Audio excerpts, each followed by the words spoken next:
పడిపోతాడు స్పృహ తప్పి నీళ్లు తాగకపోతే. కానీ అవకాశం ఉన్నవాళ్ళు మాత్రం తప్పకుండా చెయ్యవలసినదే, అంతకన్నా మార్గము లేదు. కాబట్టి శుద్ధోపవాస ప్రథమ నిర్జలోపవాసమే చెయ్యాలి యథార్థమునకు. మంచినీటి చుక్క కూడా ఇక ఏకాదశి తిథి నాడు పుచ్చుకోకూడదు. ద్వాదశి వచ్చింది ఇక నువ్వు ఉపవాసం ఉండకూడదు. ద్వాదశి తిథి యందు ఉండగా, తిథి యందు పరివ్యాప్తమై ఉండగా నువ్వు ఉపవసించి ఉండకూడదు. మళ్ళీ వ్యతిరేక ఫలితం వస్తుంది. ద్వాదశి తిథి ప్రవేశించేసింది, ఇక నువ్వు పాలన చేసేయాలంతే. ఎలా పాలన చేయాలో తెలుసా అండి? ద్వాదశి తిథి ప్రవేశించేటప్పటికి నువ్వు పరిశేచనం చేసేయాలంతే.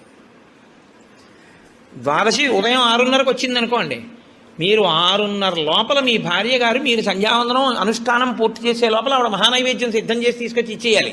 మీరు నైవేద్యం పెట్టేసి ఆ రోజు 6:30కి భోజనం చేసేయాలి. నాకు సహించదండి అనకూడదు.